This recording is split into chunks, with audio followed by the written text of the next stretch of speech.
Bienvenida a Fisi Online y a su sección más matronil. Soy Ascensión Gómez, soy matrona y soy fisioterapeuta especializada en mujer y voy a estar aquí contigo si quieres para hablar y divulgar sobre salud sexual y reproductiva, o sea, embarazos, partos, lactancias y toda la ciclicidad. Hoy en concreto vamos a hablar de las cesáreas. ¿Qué es una cesárea y cuándo se hace? Vamos pasito a pasito. Empecemos. Una cesárea es una cirugía, ¿vale? Es algo importante que tengamos presente y que no olvidemos nunca. Es una cirugía abdominal en la que se accede al bebé a través de la pared abdominal del cuerpo de la madre. Por tanto, tenemos que tener en cuenta todos los riesgos y todas las condiciones y peculiaridades que tiene cualquier cirugía. La cirugía tiene, por definición, riesgos y por definición tenemos que tener claros sus indicaciones. La cesárea no es una opción de parto, es una solución para cuando se presentan ciertos problemas que ahora veremos relacionados con el parto. Entonces, teniendo estos conceptos claros, ¿desde cuándo sabemos que se hacen las cesáreas? Las cesáreas se hacen de realmente intentar hacerlas es una cosa y conseguir hacerla ha sido otra muy distinta, ¿no? La cesárea es la cirugía obstétrica más antigua que conocemos porque es la que se ha intentado hacer desde la Edad Media. Tenemos referencias y escritos que hablan de ella. ¿Qué pasa? Que no se podía hacer con una relativa seguridad y viabilidad. Es decir, de hecho, se hacían post-mortem porque las mujeres no tenían la posibilidad de sobrevivir a esta cirugía en aquellos tiempos con las condiciones sanitarias e higiénicas que se contaban. Es a mediados del siglo XX cuando realmente la cirugía consigue esos niveles de seguridad y de viabilidad necesarios para poder instaurarse y hacerse de forma regular. ¿Pero qué significa que sea algo con seguridad y viabilidad cuando hablamos desde el concepto sanitario? Seguridad significa que podemos, sabiendo los riesgos que tenemos, superar los beneficios a esos riesgos y compensarlos. Siempre, por eso decía al principio, la cesárea no es una opción, sino una solución, ¿vale? Los riesgos siempre están, porque es una cirugía y van a estar, pero los beneficios van a superar esos riesgos. Y la viabilidad es que esta intervención, que es ajena al cuerpo y a la fisiología, evidentemente, garantiza unos niveles de supervivencia tanto para la madre como del bebé con unas mínimas garantías, ¿vale? Entonces, a partir del siglo XX es cuando realmente empiezan a hacerse de forma más frecuente y eficaz las cesáreas. A día de hoy, las tasas de cesáreas son, de hecho, muy elevadas. Es una cirugía muy segura, quiere decir que cumple estas condiciones, ¿no?, de seguridad y de viabilidad. Pero todo esto se mantiene si, digamos, no nos pasamos, ¿vale? Tenemos en España una tasa de cesáreas de aproximadamente el 25%. Esto es una media. Esto significa que hay hospitales o comunidades o ciudades donde las tasas son mucho menores y en otros sitios donde son mucho mayores, ¿vale? El límite que recomienda la OMS para no superar los riesgos a los beneficios, es decir, que siga manteniendo esas condiciones de seguridad, es en torno a un 15% de todos los partos. Es decir, nosotras en España tenemos una tasa demasiado alta y que habría que revisar y cuestionar. Bien, ¿para ti qué significa esto? Significa que tienes una probabilidad bastante alta de tener una cesárea y, por tanto, deberías de contemplar en tu plan de parto y nacimiento esta posibilidad para también prepararte, por un lado, psicoemocionalmente para ella y, por otro, para poder elegir las cosas que tú puedes elegir de una cesárea en tu plan de parto, como ciertos tipos de acompañamiento o las condiciones, si quieres música, si las circunstancias lo permiten. Solo te lo dejo ahí como posibilidad, ¿vale? Pero ¿cuándo y sobre todo por qué se hace una cesárea? Una cesárea se va a hacer cuando se tiene que hacer, es decir, se tiene que hacer por necesidades, porque la posibilidad del parto es imposible o porque el riesgo de la vida de la madre o del bebé es demasiado alto, ¿vale? Clasificamos a las cesáreas de manera distinta de dos formas, aunque lo vamos a escuchar muchas veces mezclado. según el momento en el que se hace la cesárea, es decir, si se hace antes del parto de forma programada o en el transcurso del parto, y también según la prisa con la que se hace, es decir, según el nivel de urgencia. Hay cesáreas que no son urgentes, ¿vale? Se pueden programar con antelación o incluso se puede esperar un tiempo porque no corre riesgo la vida de la madre o del bebé.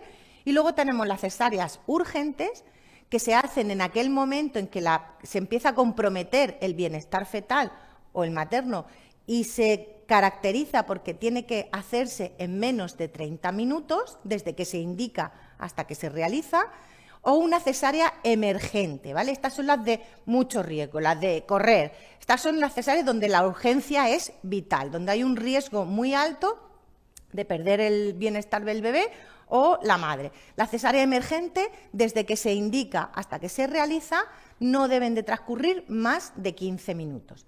Entonces, repasamos. Tenemos cesáreas programadas o cesáreas en curso de parto y luego, según la urgencia, tenemos cesáreas no urgentes, urgentes que se hacen en 30 minutos o emergentes que se hacen en 15 minutos. Vamos a ver ahora unos ejemplos de cada una.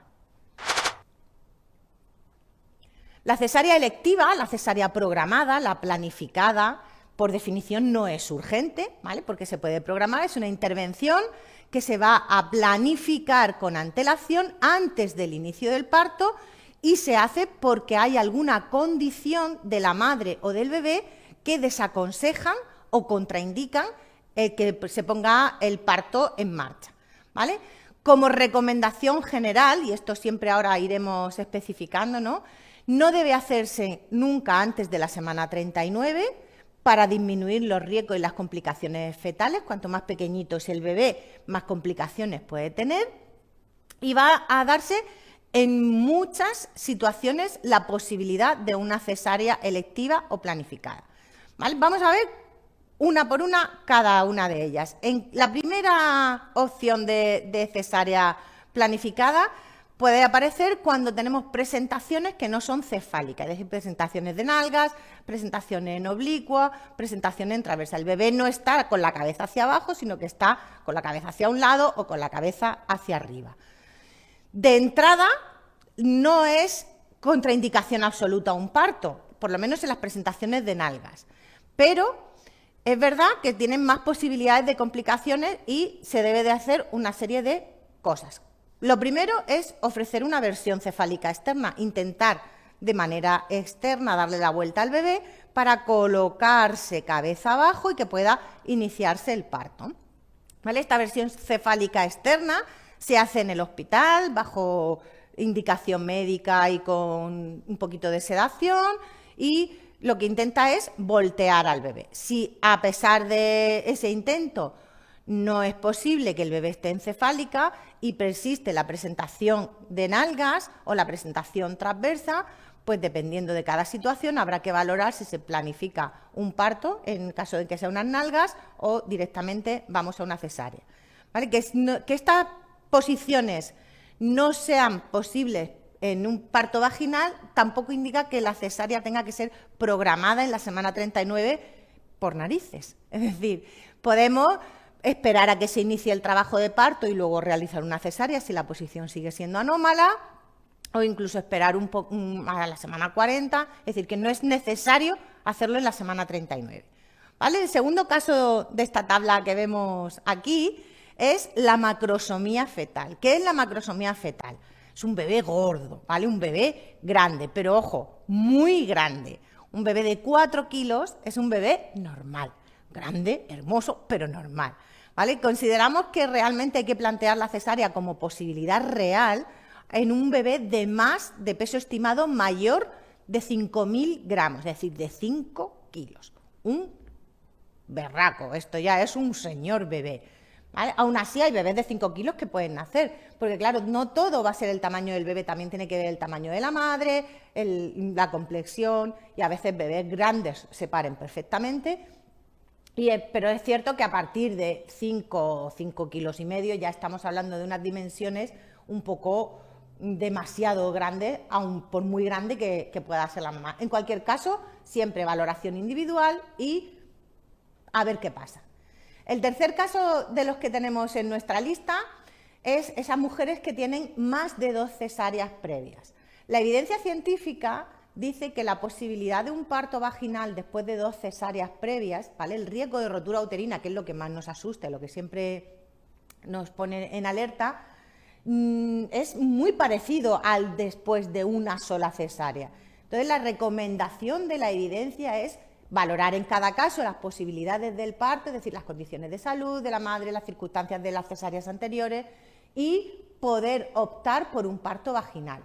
En el caso de que las condiciones no lo faciliten o la mujer no quiera asumir ese riesgo de esa manera, sí que puede planificarse una cesárea que, al igual que los 2 casos anteriores, no precisa que sea en la semana 39, sino que, bueno, pues se puede iniciar el trabajo de parto y después hacer una cesárea o programarla con antelación. Las 2 posibilidades son igual de seguras en este caso.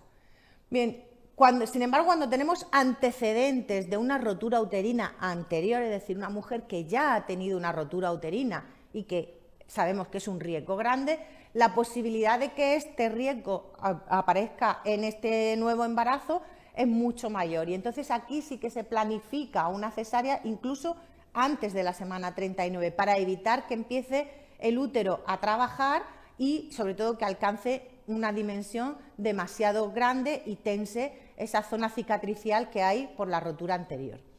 También están indicadas en este caso las cesáreas programadas cuando tenemos cirugía uterina en la que se ha atravesado completamente la pared, o sea, cuando hay una miomectomía, o cuando la cesárea anterior se ha hecho en forma de T, cuando las cicatrices del útero son en vertical o en varias direcciones, ya no tienen una seguridad en este embarazo y por tanto se van a planificar cesáreas y se van a programar en la semana 38 o 39 dependiendo de las circunstancias.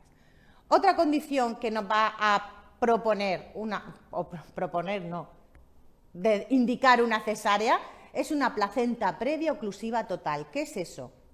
Eso es que la placenta se ha asentado justo en la parte inferior del útero, tapando totalmente el orificio cervical, es decir, el cuello uterino. La placenta, por así decirlo, se sitúa entre la salida y la cabeza del bebé. Por tanto, el parto vaginal es imposible porque no puede salir nunca, jamás, una placenta antes que un bebé del útero de su madre.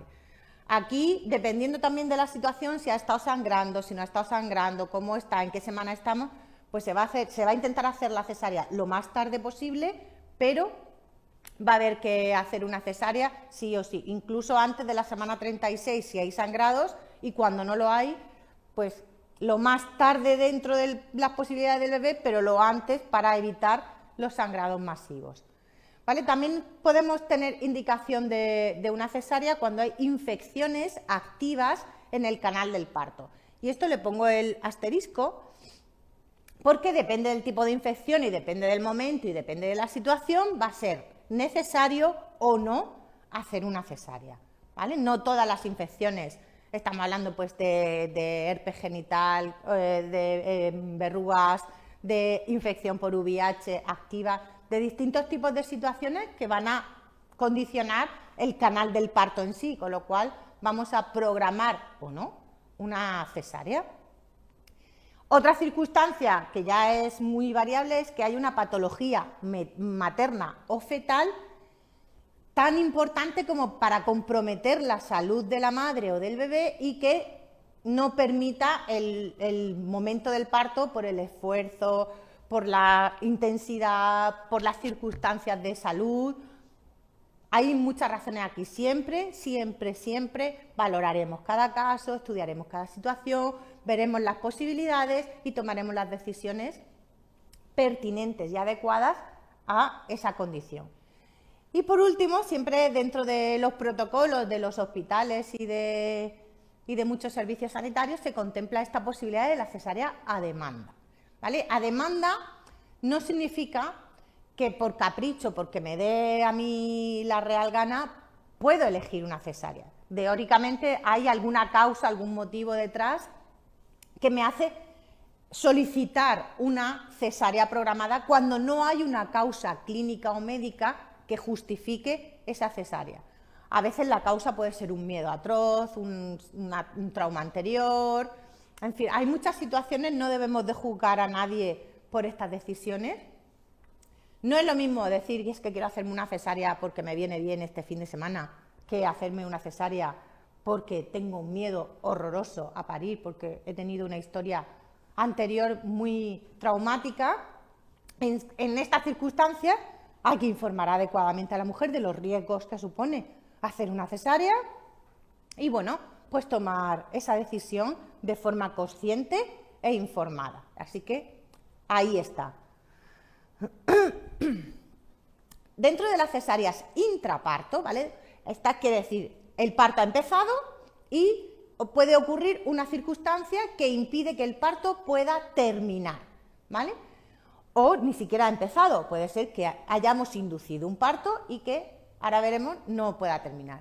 El caso es que aquí ya la indicación de la cesárea es porque o bien el parto es inviable para terminar, como proceso mecánico, ¿vale? Se ha parado, no avanza o lo que sea, o hay un riesgo de pérdida del bienestar fetal, el bebé está pasándolo mal y hay que sacarlo, o la salud de la madre se está viendo comprometida y es algo que no teníamos previsto, ¿vale? No es lo mismo, como decíamos antes, que haya una enfermedad materna que impida que se pueda producir el parto y por tanto programamos esa cesárea, o tener a una mujer en principio sana y sin ningún problema, que surge una complicación y entonces es cuando se indica esa cesárea, ¿vale? Entonces hablamos de cesárea en curso, de cesárea intraparto o de recurso cuando estamos ya en el proceso de parto iniciado o iniciándose, ¿vale? ¿En qué situaciones van a indicarse, así de forma global, estas cesáreas? ¿Vale? En estos casos casi siempre van a ser urgentes o emergentes en algunas situaciones y en un caso concreto puede ser no urgente, es decir, que podemos parar y esperar. La primera de las que vamos a ver aquí, la desproporción pélvico-fetal. ¿Qué significa esto? Esto lo vamos a oír mucho, me hicieron una cesárea por desproporción. Y claro, a nosotros a la cabeza nos viene, yo qué sé, que tiene una cabeza así de este tamaño y un cuerpo así de chico, o cosas así raras, porque el lenguaje sanitario a veces es un poquito peliagudo para entender al resto de la población. Bueno, esto no significa ni más ni menos que el bebé no cabe por el canal del parto, es decir, no hay posibilidad física de que entre porque no tiene espacio. ¿Por qué no puede tener espacio? ¿Porque la pelvis es muy chiquitita? Pues seguramente no, lo más probable es que no. Es más, yo casi me juego la mano y digo que no. La mayor parte de las veces son malposiciones fetales. La cabeza del bebé tiene un buen tamaño, pero se coloca en una posición determinada metiendo la barbilla y ofreciéndonos este diámetro, que es el más chiquitito de su cabeza y es el que cabe por entre los huesos de la pelvis.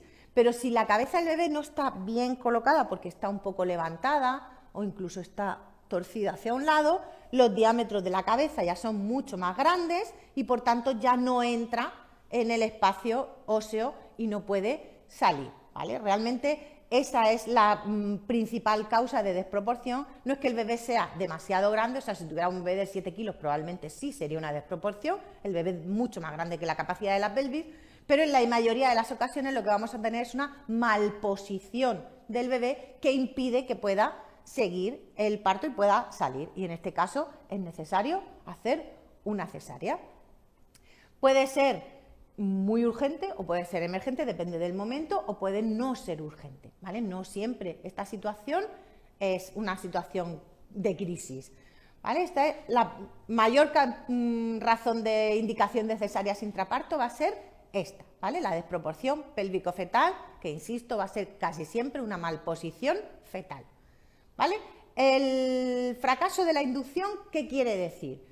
Cuando una mujer no se pone de parto o por una indicación médica se inicia de forma externa y artificial el parto, con Propés, con oxitocina sintética, con fármacos de cualquier tipo, ¿vale? Decimos que es una inducción del parto, ¿vale? El parto no se ha producido espontáneamente, sino que lo inducen algún fármaco. Cuando el parto se inicia de esta manera, evidentemente no es un parto fisiológico, no va a seguir probablemente los ritmos de un parto fisiológico, pero tampoco podemos estar eternamente ahí. Después de un número determinado de horas, que va a depender de cada hospital y de las condiciones físicas de las que partamos, consideramos que el parto es activo y está en curso, o hay un fracaso de inducción. Fracaso de inducción quiere decir que no hemos alcanzado esos mínimos 3-4 centímetros que condicionan el paso de la fase latente del parto a la fase activa del parto, ¿vale? No hemos llegado a la fase activa.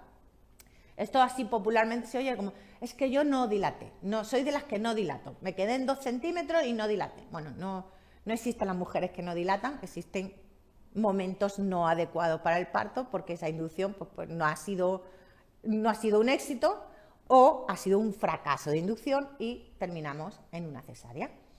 Y luego la siguiente situación es el parto detenido, es decir, el parto se ha iniciado bien espontáneamente o bien a través de una inducción, hemos superado esa barrera de los 3-4 centímetros para considerar que estamos en fase activa de parto, pero por alguna razón no avanza la dilatación o se paran totalmente las contracciones y no hay posibilidad de avanzar, y después de esperar un tiempo determinado, que va a ser muy variable dependiendo de las circunstancias, pues consideramos que el parto se ha detenido y que la única opción para que pueda salir ese bebé es una cesárea. Bien, estas 3 situaciones, desproporción, fracaso de inducción, parto detenido, van a ser las principales causas de las cesáreas intraparto y que vamos a conocer seguro, de alguna manera. Sea cual sea la prisa, la indicación o la razón de hacer una cesárea, siempre hay que firmar un consentimiento, porque es una cirugía que entraña riesgos y que tiene cosas que tenemos que conocer. Es verdad que cuando una cesárea es programada, ¿vale?, nos da como tiempo a asimilar toda esa información, a entender lo que está pasando, a hacer incluso el duelo, ¿no?, a iniciar ese duelo por ese parto que no puede ser. Siempre, sea como sea la situación, tener que hacerse una cesárea es difícil, es duro y cuesta, ¿no? Emocionalmente es un trago que es difícil de digerir a veces. Pero cuando además sucede durante el transcurso del parto, sobre todo cuando hay mucha urgencia, cuando hay una situación de mucha crisis, ¿no?, y nos comunican que nos van a hacer una cesárea, tenemos que seguir prestando ese consentimiento informado, es decir, aunque sea verbal, porque sea una urgencia vital, pero tenemos que seguir prestando ese consentimiento, y es cierto que lo que cuesta mucho es asimilar, ¿vale? Esa asimilación de la información, esa parte emocional de la cesárea, que en otros vídeos hablaremos de la cicatriz del alma, es mucho más difícil de digerir y puede necesitar un poquito de apoyo y un poquito de ayuda. Pero en cualquier circunstancia, insisto, siempre por la ley de autonomía del paciente es imprescindible prestar nuestro consentimiento, ser conscientes de los riesgos que asumimos y en qué situaciones están indicadas las cesáreas y por qué, ¿vale? Como vemos, esto es un tema completito y extenso. Cómo se hace lo vamos a ver en otro vídeo. Y siempre vamos a hablar de la cesárea como una cirugía, como una solución que afortunadamente tenemos en la sanidad para ayudarnos y salvar muchas vidas de muchas madres y de muchos bebés, pero que tiene que estar correctamente indicada, bien informada y, por supuesto, bien hecha y bien asimilada. Así que por hoy lo dejamos aquí. Hablaremos de la cesárea desde otra perspectiva y en otros momentos. Espero que esta información te haya sido útil y que te haga la vida un poquito más fácil.